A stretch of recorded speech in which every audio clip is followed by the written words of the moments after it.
As far as agreeing, oh, Emma's Hey, agreeing to the minutes. Okay, we're to the minutes. Is there any discussion about the minutes? Everybody's okay with them? Okay, let's have a vote. Tara, how do you vote on approving the minutes from the 23rd? Aye. Okay, Emma? I also hello. Okay, I say aye. aye. All right, so we've approved the minutes from the 23rd. Next item is public comments for items not on the agenda.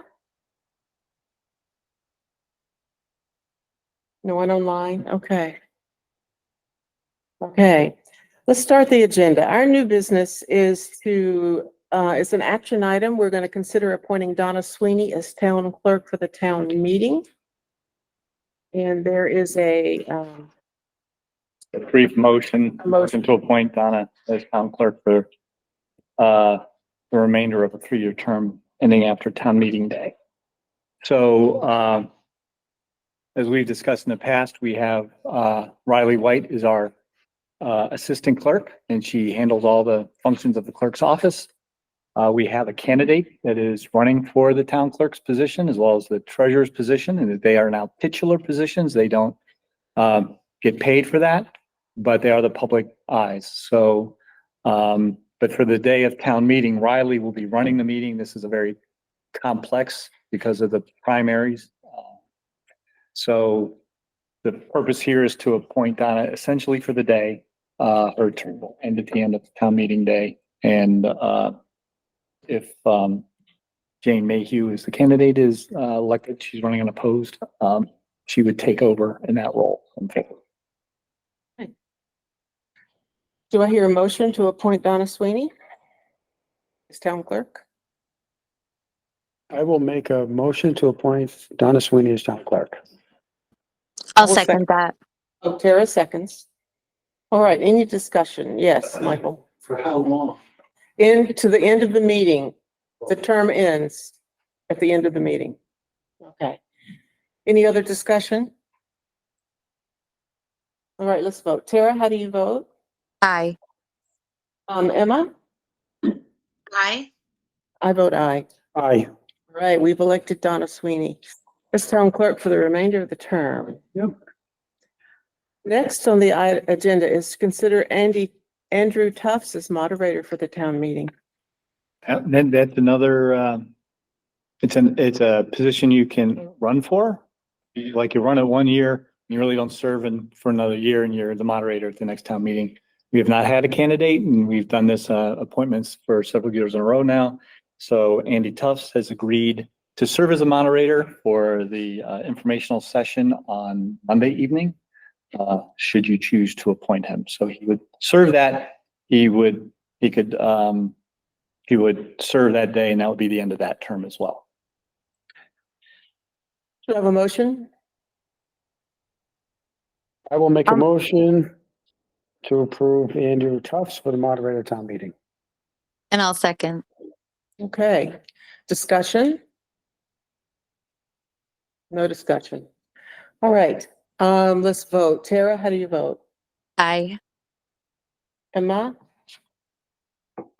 I I vote aye as well. Aye. Okay, so we have approved Andy Tufts. There we go.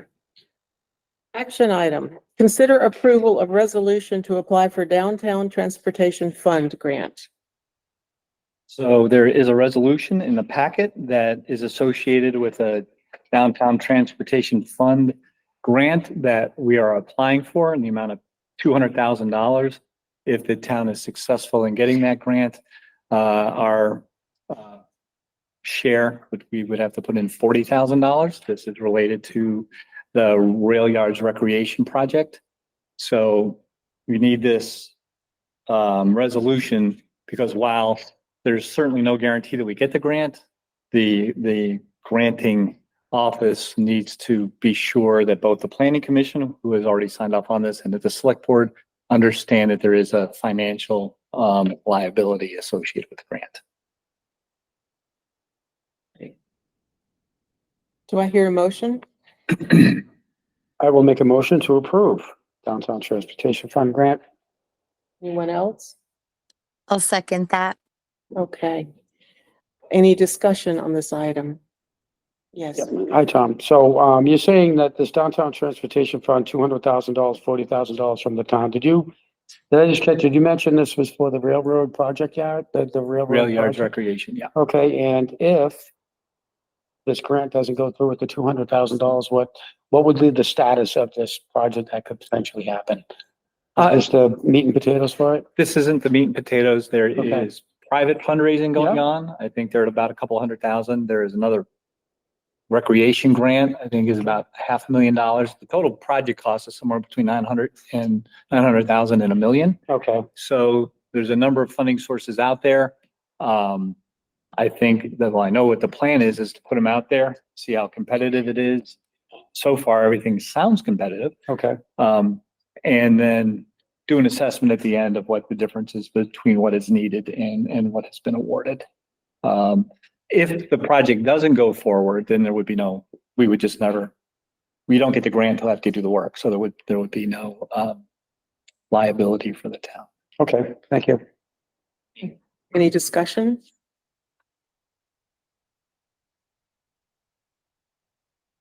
Emma, Tara, do you guys have questions, concerns? It sounds like it's kind of a no risk, all reward situation if we're able to pull it off. Is that correct? Yes.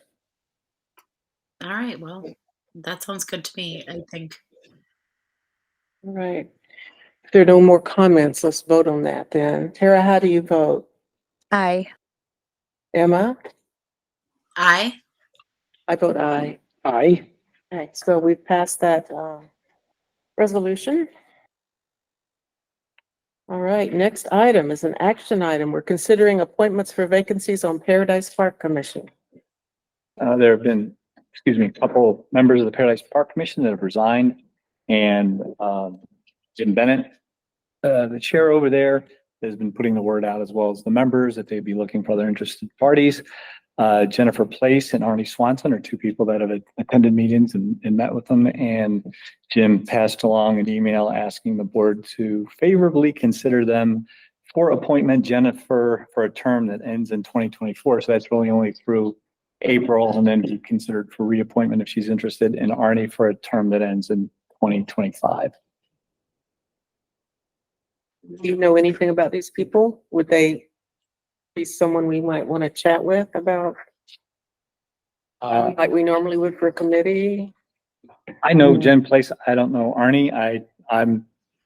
It's not uncommon for that board to go to the board, interact with the board, and if the folks over there are supportive, Mhm. to come this way. If there's been multiple candidates and come to the board, there were a couple of names that were put forward that were not accepted by the board for a variety of reasons. So if you would like them to come in, I can schedule that for the next meeting. I don't think that really impacts their schedule or not, or no. Tell you what, why don't we make the motion and then we'll have some discussion because we have a community member. All right, yes. I would like to make a motion to consider the appointments of vacancies of Paradise Park Commission. Anyone want a second? I'll second that. Okay, time for discussion then about this appointment. Very simple, as Tom put it, Jim Bennett said, move their names forward, say, can you please consider them? Being a member of the Paradise Park, these are folks who showed up to the meetings. I see, I'm pretty grateful for that, to be honest with you, that folks do want to join it and participating with the meetings. I am in favor of them being members of Paradise Park Commission. Michael?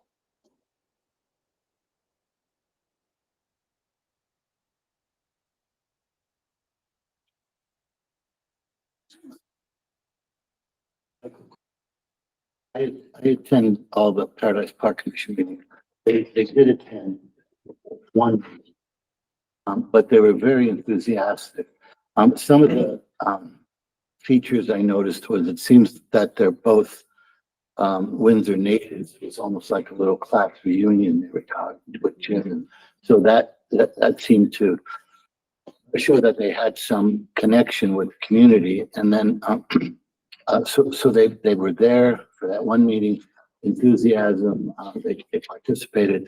There was a project that I initiated about making a new educational trail to go with the book, Reading the Forested Landscape. And Jen seemed to be very interested in it. And so I gave her a copy of the book that I had with me at the meeting. I hope I'm getting it back. But she was that enthusiastic that she seemed to want to read the book and see what the whole thing was about. And so there were some positives to it. But other than that, I don't really know them. But they seemed like they would be good additions from my perspective. Oh, thank you, Michael. Yeah, you're welcome. Right. Any other discussion? Okay, let's move on to voting then. Tara, how do you vote? Aye. Okay, Emma? Aye. I vote Aye. aye. I vote aye. Okay, so we have appointed Jennifer and Arnie to the Paradise Park Commission. I'll let them know. We'll go next to old business. This is a discussion item. There's no decision making involved. It's a prison property general board discussion and emphasis on board. We've had several public meetings already with input from various folks. I would like to say, if you have a comment to make, limit it to 2 minutes. Since there's already been a lot of public discussion as a board, we've not had that opportunity to do that. So I'm going to open it up for the board to weigh in on this prison property idea. And I'll just open that up. I can give you a little background. I'm not aware of any significant changes from the legislature since the last time the process went through. Whoever's making these decisions these days are interested or intrigued by the multi-use concept. There seems to be an interest by the state to keep a portion of the land, whatever that means, like, well, maybe we wouldn't put it all out there. The state would keep some under their control, and they're discussing how much that would be, if any. So the reason for all of this is there will come a time when the state makes some decision and the planning commission has started there, which should be a fairly long process of what to do about the zoning regulations out there that I believe are currently like residential 10-acre zoning. So if anything were to get done out there other than residential 10-acre zoning, we would have to change the zoning regulations, and that would come from the planning commission's recommendation. The select board appoints the planning commission. So you have boards, so there can be a variety of points of views on things, but it's important that both the select board and the planning commission have this on their radar so that they're not starting from scratch when the discussions start, whatever the state chooses to do. And I guess the emphasis is the state will choose, right? I mean, that's at this point, there will be a state decision. Yes. Yeah. Common questions I get, not talking about the content of the presentation that was made, but let's say a magic wand happened and that happened. So Windsor doesn't get the land. The state could put out an RFP, for example, and say, we want multi-use concepts. You're a company that's a developer. Tell us what your best idea would be. And they could come back, and then the state would go through those proposals, and the state could make a decision on what that is. The point would be, though, let's say that idea that was out there was put forward. They would still have to comply with, the developer would say, okay, I want to put recreation over here, commercial over here, housing over here. We have to comply with our local regulations as well as any state regulations. So the planning commission would be the ones determining things like density, and all the other things, noise and things like that, on how all that would work. So it has to go through that. The state could also say, we're keeping all the land and we're just going to do whatever we want.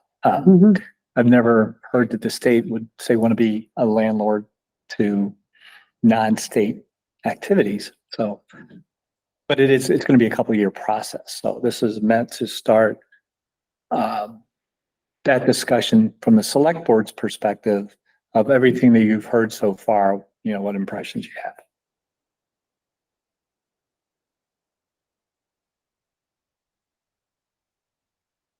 Are there any select board comments or questions? Yeah. Well, I was sitting in a WIC meeting and Emily and the other gentleman that's a part of this driving the project was mentioning that the Department of Corrections committee did have a discussion around this and said it was a positive discussion. You know, at least from what I understand, that at least that committee, is has a favorable opinion of this, and hopefully that can carry towards into the rest of the House and Senate, however else they work that. And, so I believe that's positive, and I believe it's for the subdivision of the property. It's saying, here's a swath, what are we going to do with the subdivision of it? So I think that's positive. We know everything's going to take an extremely long time, but at least, it wasn't just null and void right there. My personal opinion of what has been presented seems pretty good. I do like the idea of the housing and with the dormitory being additional housing, another building that has a kitchen that can be a multi-purpose somewhat of a facility. I think that sounds good. The aesthetics that they're trying to keep intact look good to me. Natural resources can't be touched anyways. Access to looks good to me. As a select board member, I'm in favor of what was presented, as knowing that it's going to morph and change a little bit. My only hopes are if there is going to be homes built with shared driveways, single shared driveways and everything with the density, is that, the state has some form of affordability. So folks can buy their first home. They'll have an opportunity instead of just going with market value. And a lot of people are shut out right now. That's not, so if this was to happen, I would absolutely request for it to be in the angles of affordability for affordable homes for people to be able to own a home and start off like that. So that's just my overall opinion, what has started so far.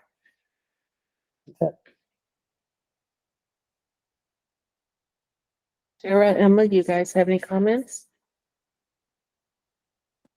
I agree a lot of with what Paul said. I am also in favor of this. I know that, it can change a little bit as they move forward, but I really think that this could be something that's really good for our community in a lot of ways. So I am in favor. I would echo and just say I'm excited about the idea of that property being used for something other than, She's inaudible. I can't hear her. I'm just whispering. So Emma, we're having a hard time hearing you volume wise. Is there any way on your end you could? No, you're fine. Can you hear me now?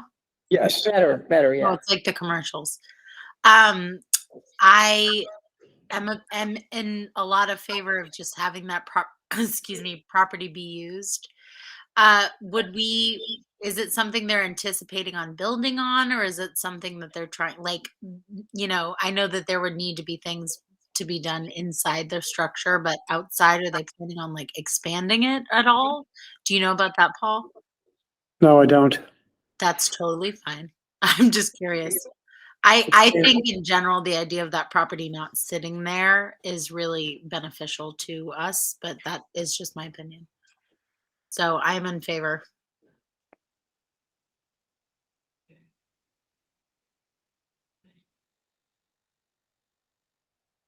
Okay.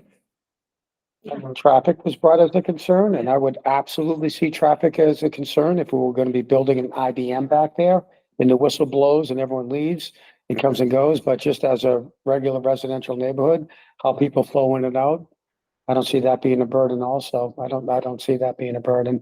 So that was something I thought about real deeply, hard about just the traffic, but I think we'll be okay there too. Could someone repeat whoever that was? Tara, Emma basically said she's in favor of a concept similar to what was presented. The concept. Yeah, and I have mixed feelings about it. I mean, it sounds good, but I think I would rather see residential, growth more in town itself. Uh, I do know we have the sewer and the water out there. I think that's useful for, building. I'm just, yeah, I'm okay with the concept of the mixed use. But I think having more people in town itself is desirable. I wonder about putting people and houses so close together out there and the crime rate. Well, they can keep part of it as a prison. So it could be like, go next door for a while. How Time convenient out. is that? We'll leave part of Thomas. that. Go in there. Up at the dorm. I mean, really, that's another area for the police to have to patrol and. Yeah, I think just in the big general conversations, Yeah. things that have come up. Like the picture where the houses were, there's a solar array there. Apparently that would be very difficult to undo. Like, can't just pull them up and pay the guy to go away or something. Really? So that's something that was kind of known, but I mean, there's that when they talk about the state holding on to some of the land, it could be anything from, we want these buildings to do this work, or we want to acquire or keep the perimeter, like expand the wildlife management area down the hill, or, provide a bigger buffer. It could be something like that. Traffic and all that comes in with all the planning and the regional plan, the Act 250. So that has other things like lighting and smoke and all of that. And on the other side is, there have been, many that have said that they would just like it kept as open space. Well, there's a fairly significant cost with that as well. So this state hasn't been willing to spend anything really out there yet. So what would it mean to decommission the utilities that are there as well as the other buildings? So those are all factors that the legislature is going to take into account when they figure out what, if anything, they're going to do. But I'm guessing at the end of this session, hopefully they'll take some of the money to knock down the buildings that are just no good. And they'll say, give us more detail, or we want more detail now that we have these other parameters on. Again, if it's a concept of multi-use, is the footprint still the same? It will never be bigger than 118 acres that has already been discussed, but it could change internally to a different shape than what is there now. Yes. I mean, but mostly where I stand with this is how this property was subdivided into three different areas with different ideas with it.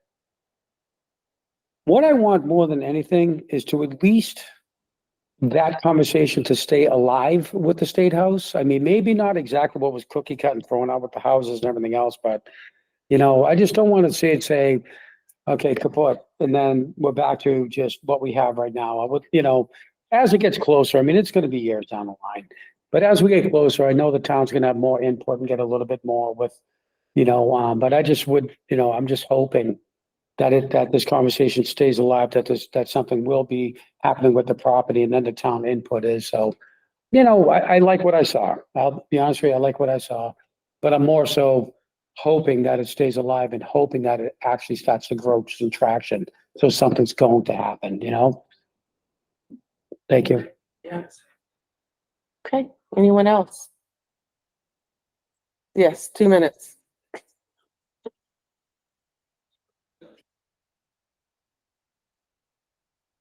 Hi, Dan Jones.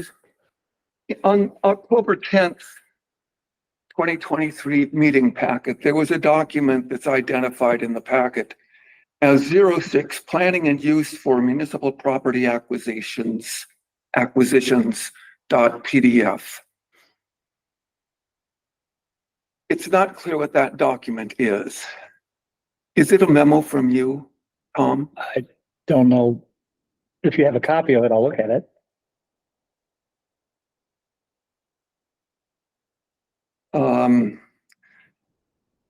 Okay, it begins the first section, Windsor Housing Assessment, identifying opportunities for additional housing units. And it talks about a comprehensive assessment of the potential for housing. Comprehensive assessment. of what, if anything, Windsor can do to proactively address the creation of additional housing units in our community. Okay, I remember that. I remember That's that. when you asked the survey. You asked, I mean, the evaluation by Holly. And Oh, okay. Yeah, that's what that is. yeah. Okay, I know what you're talking about. Okay, are you the writer of this? And to whom is it addressed? Specifically, I was tasking, our planning person, Holly, who is working in our planning office. Okay, and on the second or third page, there's a reference. The only date that's on it is 2 pages in, and it's September 27th. Okay, Is that when this document is from September 27th? we'll say it is. Okay, so is that comprehensive assessment now in some state where people can look at it, or if you found something from it? It's still in draft. So there were, in a general sense, that the state has put out some directives and passed some legislation, kind of pushing forward infill units, additional dwelling units in the downtowns and things like that. And the town owns some properties. So there's some of those we own. So I've asked her to give me all of the regulations that are associated with that. And she's been working through that. The last phase of that was the historic preservation components that could be to that. And then as well as other areas that are like vacant, what are the environmental regulations so that we don't have people saying, well, why aren't we building a house there? Why isn't there something happening there? There's reasons why things aren't built where they aren't built. Okay, so can we look forward to a comprehensive assessment Sure. that's referred to, and that'll come? Do you have any idea when it'll be? I'm gonna say before, probably by the end of April. Okay, so now going down, there's a specific section called prison property. So we're at our 2 minutes. I'll be glad to talk to you about it whenever you like.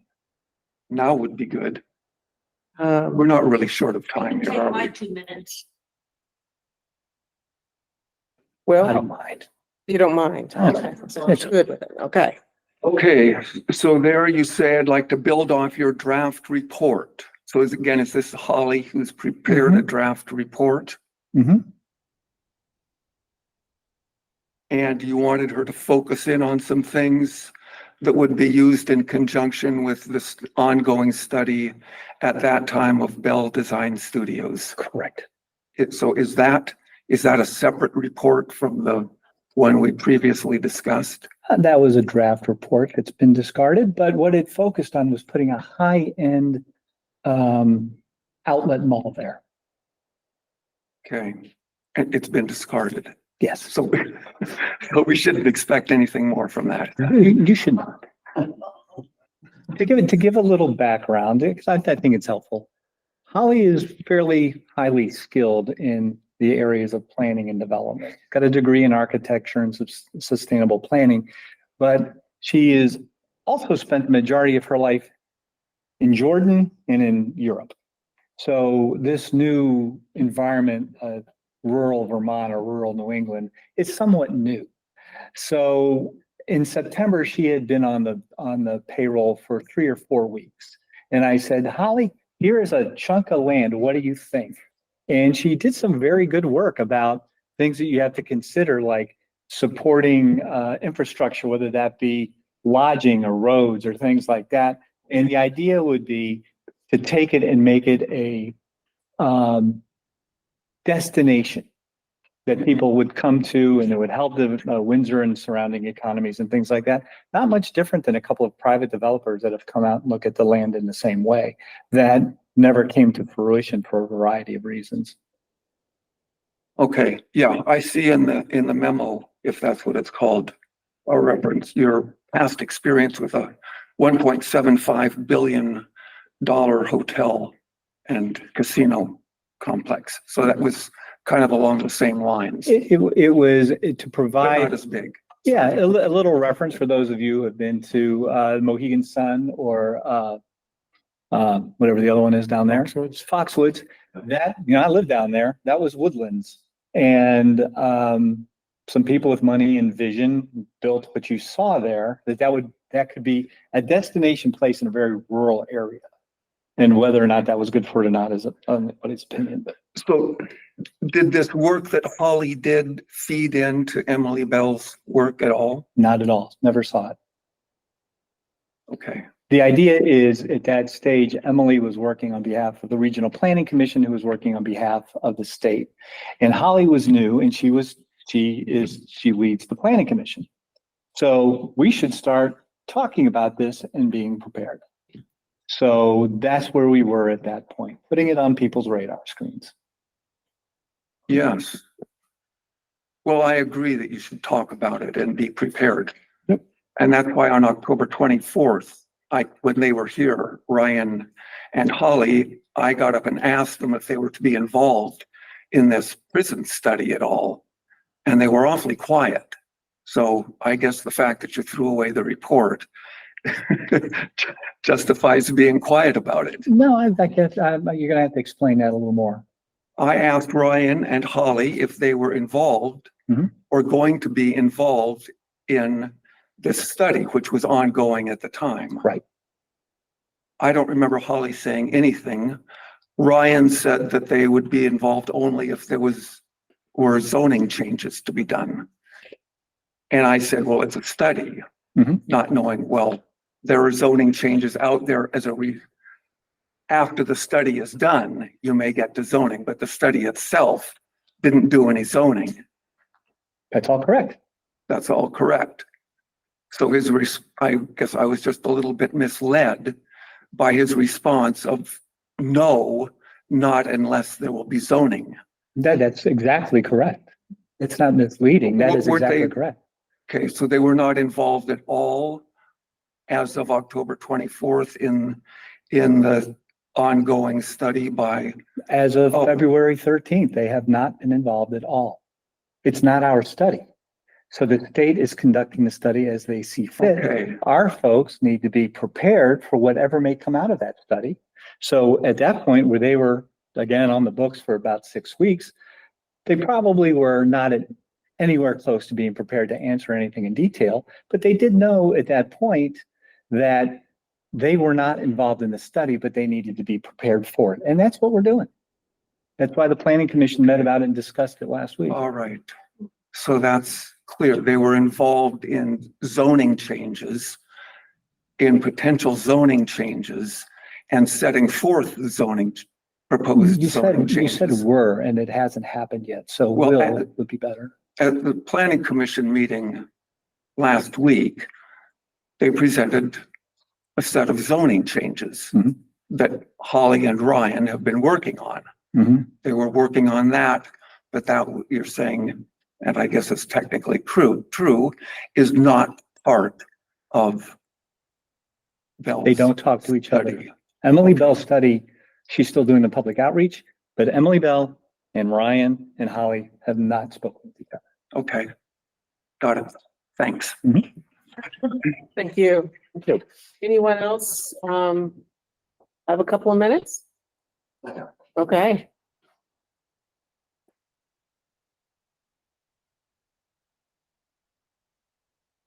name is John McGovern, Windsor. I just wanted to say that I hope that there is some chance for public input for the select board, that is, on this matter. But and I'm sure that there will be. But and then suffice it to say, I think the idea is great that, you know, trying to, meaning a general idea of trying to have something happen up there and not just be in a vacuum. I also feel very strongly that what you said, Madam Chairman, was not just something that many of us agree with, which is that if there's going to be new housing, it should be in Windsor's downtown, if that's possible. But that also fits with the changes that are being talked about with Act 250, that if there is a loosening of Act 250, it would be primarily in downtowns. So the whole environmental development business community is coming around that concept. And so I hope that point of view is carried forth. And finally, to say that I watched both hearings for the House institutions and the Senate. And particularly the Senate, it was very clear that they're very interested in what the reaction of Windsor, even though it is, as you pointed out many times, Tom, it's a state property and they don't have to be, but they are. So I hope that at some point it becomes not just a general comment of, I like the concept, but a more thoughtful, this is what we would like, and weigh the issues. So, but I'm sure that will be time for that. Thank you. I hope so. Yeah, I hope this all gets refined and over and over and over. Yeah. Thank you. It deserves the time and attention. Thank you, John. Anyone else? Well, just to be clear going forward, the select board can't make any rules when it comes to that. So the process that has to happen is as guidance from the state becomes clearer, the planning commission will have more to work with. The planning commission is the one that does the heavy lifting of what can we do, what are we allowed, and there is required public input, public hearings and all that stuff. Let's just say planning commission says, we've done all of this work. We want to build a 30-story apartment building out there. Here's the plan. We want to change the regulations to allow 30-story apartment buildings. That comes to the select board and then they vote. If they vote yes, well, now it's part of the rules and now the courts can take care of it if you're allowed to do it or not. They can say, no, we don't like that. Go back to the drawing board and they can go back and they may have to go back 30 times. Maybe their board is split, kind of down the middle on what directions are to go. They have to wrangle that out and they can come back to the select board and say, what do you think of this one? What do you think of that before it gets finalized? But nothing can happen without your approval, but you can't do anything without the planning commission doing that. So there's a lot of appointed and elected officials mandatorily involved in this process. And there is public input mandatorily involved in the process of doing those things. It's a nice view on what it looks like down the road. Yeah. Well, and it takes a long time, but that's why you start here and, well, not start here, start where we did back in December and you throw something out there. What do you think of the idea? And it morphs, which is better than not having any ideas really to talk about for the last 6 years. Absolutely. Correct. Any other comments? All set. All right, let's move on to the town manager's report. Well, I'll try to stay off my soapbox, but, I think over the last couple of years anyway, we've all been aware of some concerns in the community, whether they're blight, the homelessness, law enforcement, how much we're developing different areas, things like infill downtown housing. And I've kind of come to the point where my pat answer is contact your legislators. We're doing what we have the authority to do here. And there's hundreds of bills that get thrown away out there. John could probably be much more eloquent than I can on how that whole system works. But there's a couple of bills that have come forward that I think needs to be on our radar. And depending on how they progress, I would suggest that the board weigh in with our local folks. And the first one is H-132. It's a homeless bill of rights. And there's a very problematic phrase in there that what we've done in the past when we've had unseemly activity on public land is we have to find the people, give them a trespass warning, tell them they're not allowed to be on the property, and we have to move them along. And we spend all summer chasing them all over town property and then private property when they're on Main Street, but say an abandoned house. So this law would say any activity, any harmless activity normally associated with homelessness, we cannot do anything to prevent that from being on public property. And depending on the advocacy or not, the things like camping is harmless, panhandling in the middle of an intersection is harmless, drug use is harmless because it's only harming that person. It's consistent with their safe injection site philosophy. to the point that public excretion is harmless. Yeah. So Elizabeth Burrows is our state rep. 90% of the people who answered the survey in town said they do not want stuff like that. They want it to get better. And she is a sponsor of that legislation. So keep that in mind wherever that goes. But when our police department is running around and our fire and ambulance service are tracking these folks down, and we heard, Chief Frank talk about the handing out free clean needles, and now we're finding needles all over the ground, that these unintended consequences.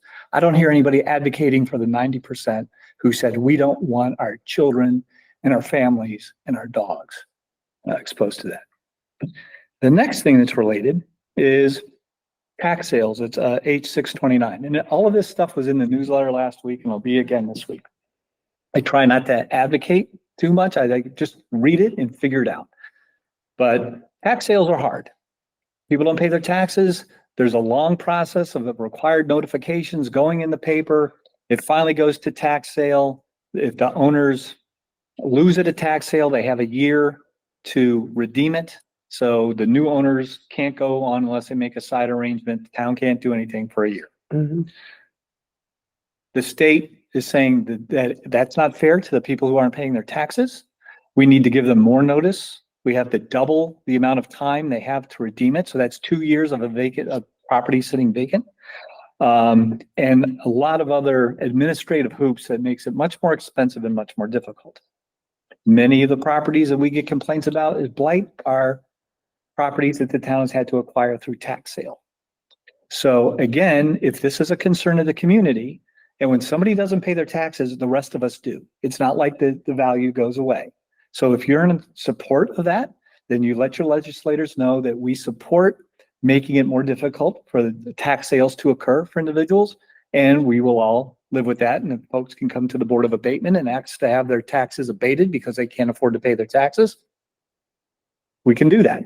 Or if you don't like that, please let your legislators know that you are not supportive of that. H72 is the aforementioned safe injection sites. We have signs on our public property that says you're not allowed to smoke there, but apparently it's okay to have safe injection sites. And I know you can find good examples where it works someplace, but you can find examples where you have a zone where drug trade is freewheeling. There's no enforcement. There are all the bad things that come along with it. Again, our representatives Burrows and Bartholomew both support it. I would encourage them to put one in Heartland or in West Windsor if they think that it's such a good idea.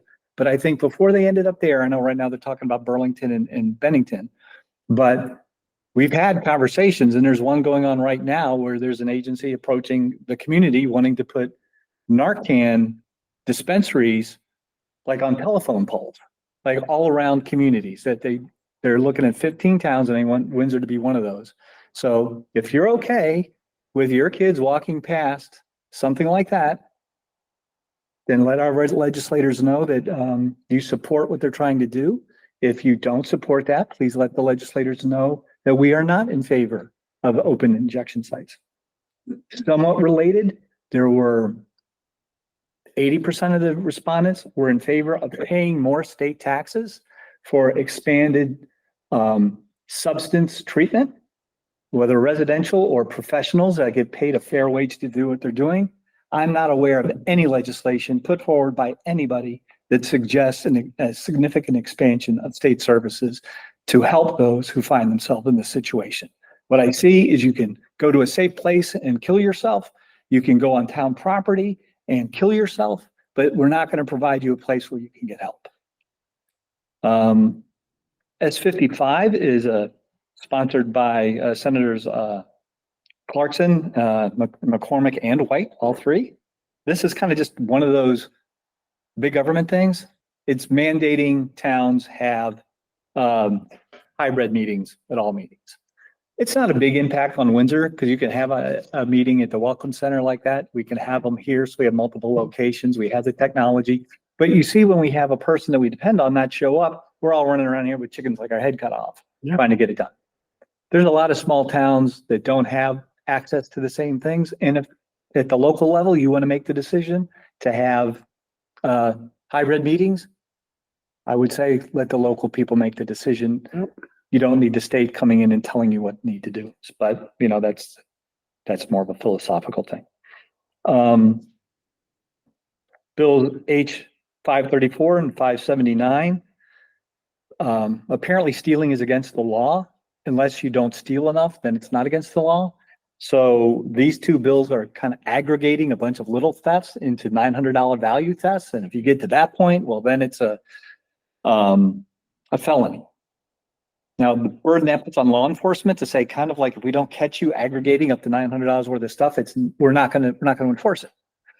It used to be that if the law was the law enforcement enforced it. Well, now it kind of appears that if you have a state's attorney that doesn't agree with the law, they say, well, I'm not going to enforce it.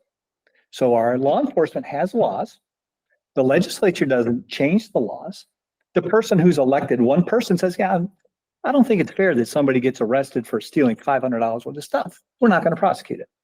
So when your car gets broken into and we can't aggregate up to $900 worth of stuff, there's no consequence for that person who stole.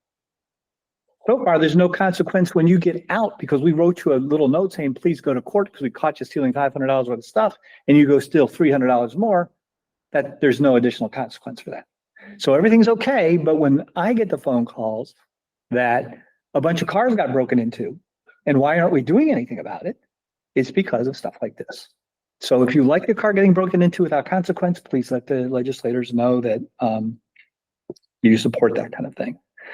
H 802 is something, I don't know how many people, we all know that there's a local option tax where you can, a community has the ability to add on a sales tax for, usually they're more tourist locations where you have flatlanders coming up and they take a little extra of the money.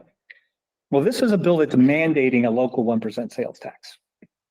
So everywhere you go, every town, and I assume the state would figure out how to, we wouldn't have to all handle it ourselves, but if anybody has followed the message going on with the school budget stuff, that's, I feel for them. They're talking about delaying the vote, which is completely inconsequential. It has nothing to do with the money. The legislature has passed these rules without having any foresight of the impact. And it's okay if they say we're passing them and we're willing to pay for it. Okay, but not passing them and saying, wait a minute, this costs too much. What are we going to do? One way or the other, if this all happens, you're going to find money someplace else. And things like this 1% sales tax, you don't know about, but I'd ask you if the select board sat here and I came to them and said, how about we add 1 or 2% sales tax or 1% income tax extra for the Windsor residents? If everybody out there would sit there and say, we support that, we would like you to do that, well then okay. But if the legislature gets to do that and you don't pay attention to it and you just notice it one day when you went to buy something, that's how some of this stuff is happening. So that's the end of my soapbox. I'm sure there's other things out there, but I've been spending too much time cleaning up the mess that the state has put down on municipalities. Good. Thank you. Okay. Yes. Can we make comments to Tom's? Can we make comments on your? There? No. No, we have to do it in private so we can have that Yeah. bill that Representative Burrows is doing to say we do some discussions in private because it's too hard to do them in public. Right. Okay, Sorry about that one. go for it. Yeah, so I'm just gonna put a couple together. Homelessness Bill of Rights, safe injection site, okay? Let's put those two together for starters. Folks, these models in a lot of cities across this country, these models have been built by these people with this type of mindset. I'm not gonna say, but these people with mindset, these models have been built. They have been in full motion, full flourish. And right now, what is happening from these models being built, our cities are in ruins. There are residents that are not getting services. There are residents that are experiencing theft, and there's no question about it. There are sidewalks that do have defecation on them. I was in Oregon, I saw it, and I saw pockets. There is prostitution that goes on within these things. And prostitution is what you see in the movies. It's usually 16-year-old kids that can't afford the drugs anymore. You go to a safe injection site where the dealers are, and that's the nexus of what's going on.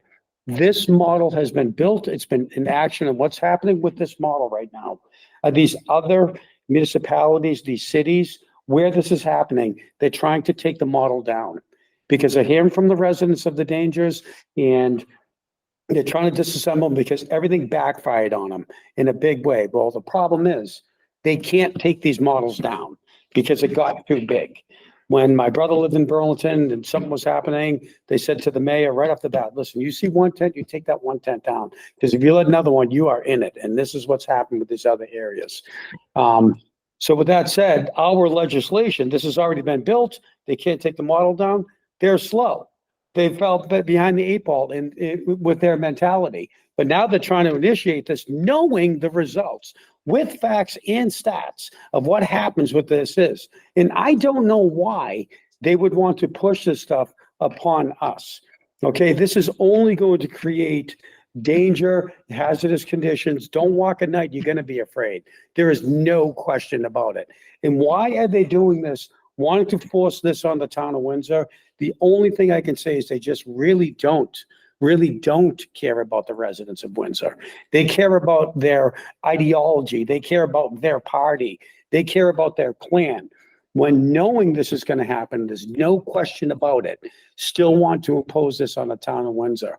That is not representing the residents of the residents of Windsor. That's representing whoever they want to be clicked in with. That really upsets me on that. And, we pay a lot of money for our services and we want our services, and you're not going to have them. There's no question about it. And then, so that's my caveat on that. I'm blown away when I read this saying, why would you want to do this to us? You really don't care. You really don't care. Now I'm going to go to the mandating. I'm going to go to, retail theft. Let's throw that one in there too, because you can get broke. You can just walk right into any of our businesses, still walk away. Here's your citation still again. This same model, someone robbed a bank 3 days in a row and still never ended up in jail. This is how weak it is. It is just endangering people. It's endangering. You're not going to want to leave your home because you think someone's going to bust into it. It's really sad. It's not fair. It's not fair. And then I'm going to go with the 1% sales tax. It's the same exact thing that these folks are doing. If the legislator wants to raise tax and then they're bad and people are going to vote against them and everything else, well, how can we do a cash grab? Well, let's see here. Let's look at what they're doing with fuel. Well, we can't say we're going to raise the fuel taxes because people are going to get mad at us. Let's go after the distributors. Let's raise their taxes so it gets passed to us. So that's their way of taking money from us to put into whatever they want to do with. And number two, this 1% sales tax, they're not going to say, let's raise 1%, us vote on it. No, they're going to say, you have to do it. So it's not on us, but we're still going to get the money. It's the same end around caveat, what they want to do with their cash grabs. So I am extremely disappointed that they would even consider to have this. We're a satellite community. You have Springfield, you have Windsor, and you have White River Junction. We have the Windsor Resource Center. We're a hub. We are an attraction. We have a resource center with food, wash, showers, everything else. That is an attraction to folks that will be on our public properties. It's an attraction. They're not going to be in Brownsville. They're not going to be in Heartland, right? It's going to be Woodstock, maybe, right? And that's a whole nother thing, but it is going to be Windsor. We will be the destination. So let's just take that into consideration, folks. I'm going to get off of my soapbox, but I do have family here. I put myself out to be a servant of this town. And that's all I'm doing is just saying, please, if this rubs you the wrong way, just reach out to your representative because we are the electorate. They will listen to us. They will have to listen or they won't be sitting in their seat. They'll get evicted out of the house. So that's my, blah, blah, blah. I just read. Well, I will have to say that I do not support any of these changes.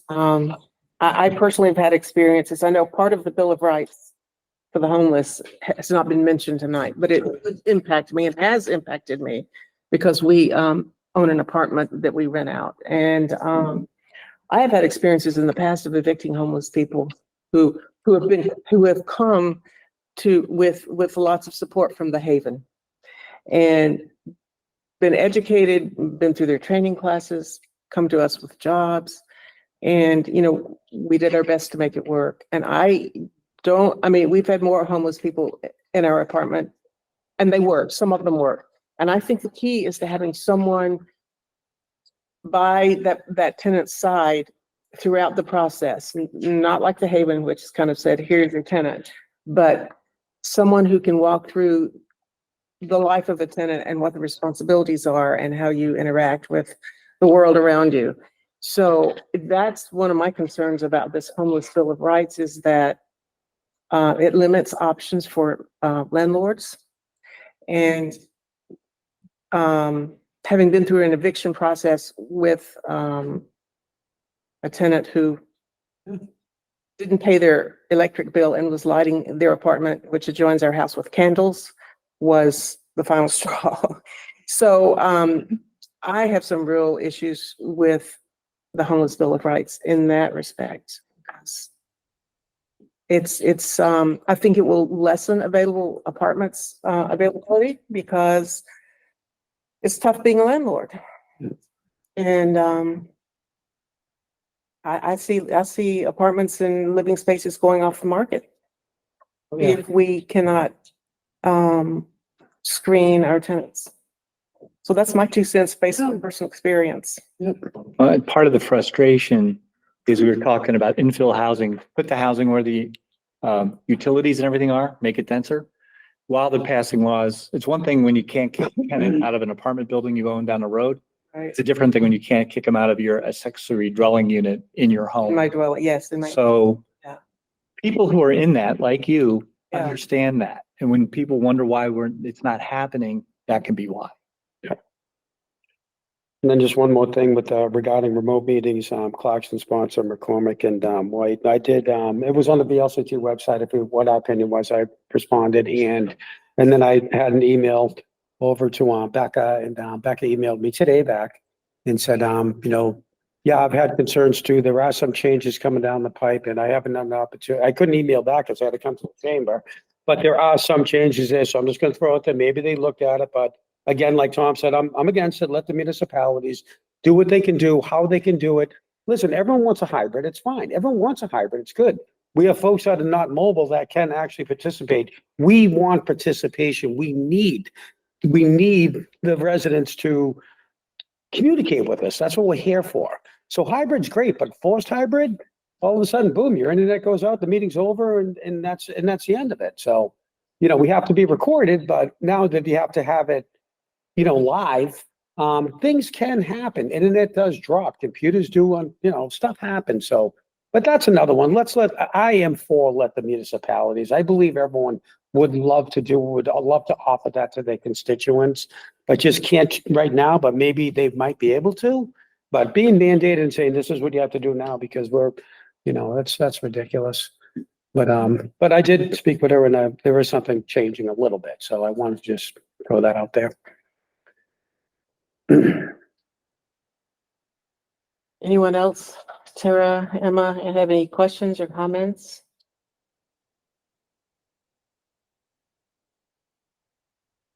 Okay.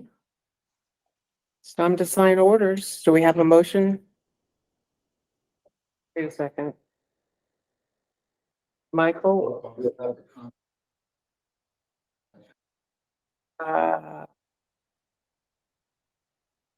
Comments. There's public comments later. Why don't we save it for that? That's not on the agenda. What's that? Oh, for things not on the agenda. Well, you can start signing stuff and they can talk. If you want to do it. Okay, why don't we start signing stuff? Okay. And we'll need a motion to sign orders. I will make a motion to sign orders. I'll second that. Okay, so we'll sign orders. There's also this resolution in here. Okay. Tara or Emma, I need a majority of the board, so if one of you could make their way over to see Riley tomorrow and get the I can third. stop by tomorrow. Thank you. Oh, I was about to say, I need to go by. I can. The go. more the better. Yay. Okay, All Michael, right, can you let's come up while we sign orders?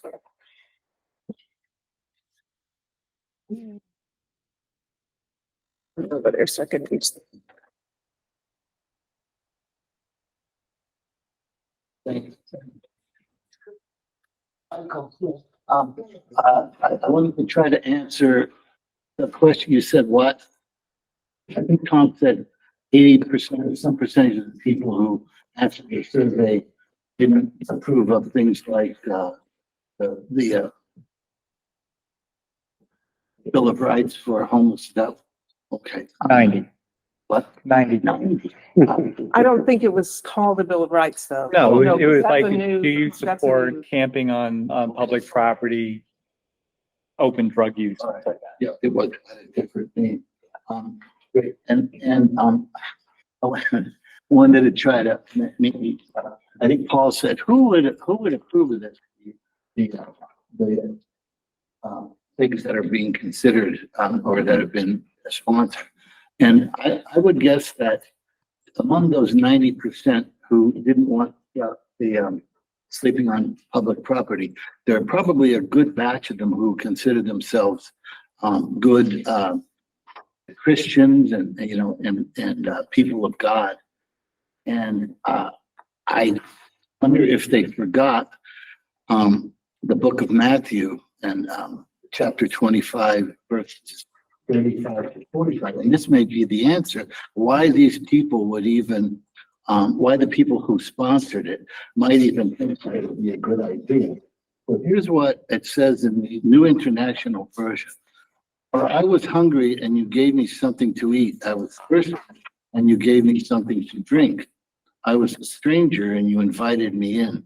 I needed clothes and you clothed me," at the resource. "I was sick and you looked after me," with injection sites. "I was in prison and you came to visit me." I used to do that. "Then the righteous will answer him, 'Lord, when did we see you hungry and feed you, or thirsty and give you something to drink? When did we see you a stranger and invite you in, or needing clothes and clothe you? When did we see you sick or in prison and go to visit you?' The king will reply, 'Truly, I tell you, whatever you did for one of the least of these brothers and sisters of mine, you did for me.'" And the rest of it goes on to how if you don't do that, you're going to hell. So maybe that explains the empathy that these people are experiencing who are sponsoring things to try to help their fellow citizens, or maybe they're actually thinking, no, we're actually helping God. Isn't that the beauty of the Bible though, Michael, that you can find a verse to support almost any point of view? Because you can find ones that say, if your family isn't taking care of you, your family should go to hell because they're That's not. taking- probably the Old Testament. No, that's the You know what? letter of Paul. Our social services in the area, Trinity has a food shelf, so if people are going hungry, that is open to them, even on a as-needed basis. The state has programs to put people up. There is a 211, is that the number? What is it? 211 that can refer people to resources. And my personal experience as a social worker is that there are resources there. But there's sometimes not willingness to use those resources that are available. So I think there are resources. But I think it's a choice to decide to avail yourself of it or not you personally, but I mean a person. So I was down there today, down where? Resource Center. Yeah. So there's showers down there. There's a laundromat down there. You know, there's counseling. HCRS has an office there. Free bread on Wednesday. Yeah. So, I think there's got to be willingness, to avail yourself of those services. I'm not a religious person. I don't regularly attend, but I am really guided by Matthew 25. Okay. Really, tells me how I should live.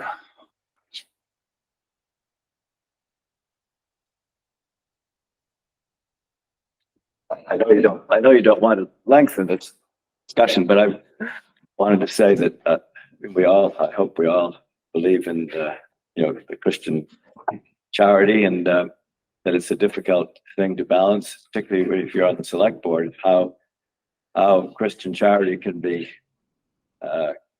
square can be circled, or whatever it's called, because you don't want to be supporting policies that drive people into poverty. In other words, some of these pieces of legislation, it makes it impossible to live, makes it impossible to afford properties here, so you become homeless. So that isn't good either. That's not, to me, Christian. And the final thing I would say is, I wondered if you might consider, it seems to me it's very reasonable for the select board, if you have an issue with, or legislators, to ask legislators to come and hear from you. And I used to do that when I was in Massachusetts. Once a month, I tried to go, I had 6 towns, and I tried to go to once a month to each town, just as a normal occasion. But this certainly, to me, would be appropriate. And even if you can't do that, I don't know what the board consensus is on that issue, but if there was a consensus, send a letter as the board. That's an idea. Yeah, I see. We're in infancy right now, and I did talk to Tom about, mentioning maybe having some reps come in, but right now they're in the legislative sessions, and it's so difficult to get them to pull them in right now. But yes, personally, I did say maybe we might want to consider, let's just inform our residents right now. Let's just inform the residents and see, that's big right there too, for folks, too. So Emma, you had your hand up? Oh, hey. Can you talk loud? I think part of what I may say in this moment may be reiterated in my board comments, but I think that addiction and substance abuse are a lot more nuanced than maybe we're able to fully comprehend and maybe discuss at this moment, because we don't have anybody here that's able to really speak to it. But I think that some of these concepts are kind of being boiled down to, like, I don't want people to be doing drugs in public spaces, versus, like, I think people are trying to get a hold of addiction. And I think it's a lot more nuanced than what maybe we're able to comprehend and discuss in this one meeting. I also think that there's a lot of people that are voting on this in the legislature, to echo Tom, that are not here in this meeting or here in this town. So maybe they don't really understand exactly how nuanced they are here. But I think it's a little bit more complicated than what we're talking about. And this is some scary stuff, and I appreciate everybody's input tonight. And that's all I have to say before my dog starts barking in my ear. But thank y'all. I agree with you, Emma. I think it's a very complicated issue. All right. Keeping in mind that there's no legislation proposed that offers help. So it can be as nuanced. Tom, I agree with you in the fact that there's people trying to do things to help, but not also things to help. And when I say help in the second sense, it's with the Chalices. Like that's what I mean, is it's very complicated, and there's things that are on soapboxes, and there's things that are the realities. And I wish that there were more people here. And I think I've said that, or at least thought that, in almost every meeting I've been in. And my voice is almost gone. Excuse me. But I understand, and I understand your frustration, Tom, as a person that's been watching over this. And I understand that my dog's about to yell at me if I don't let him out in the back yard. And thank y'all. Right. So public comments for items not on the agenda. Michael.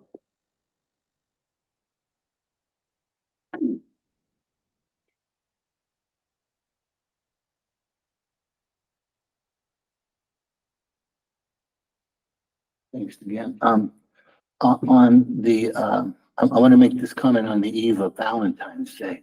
I recently was informed by a very reliable source that, when I missed your last meeting, I was actually missed. And that you were asking, is Michael sick or is he dead? And so, those rumors were greatly exaggerated.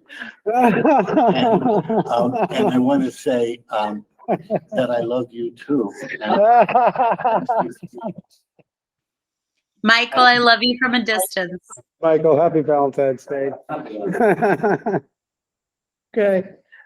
Board member comments. Tara, do you want to start us? I just want to say thank you, Tom, for the info on all of the bills that are up right now. I do agree with Emma and Jeffrey. Some of it is just so much more than what we're talking about tonight. But I find this information very useful, and I hope a lot of people are paying attention. And happy Valentine's Day. Thank you. Emma?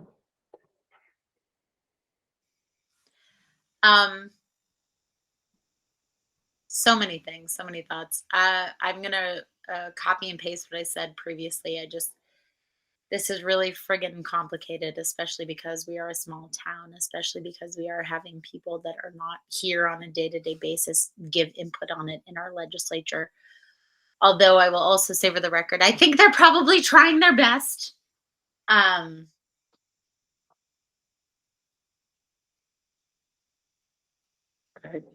So, Yeah. I would just like to say, I appreciate the openness and the candidness tonight about feelings about, a lot of this stuff. I appreciate willingness to talk in public about it, because it's not always comfortable.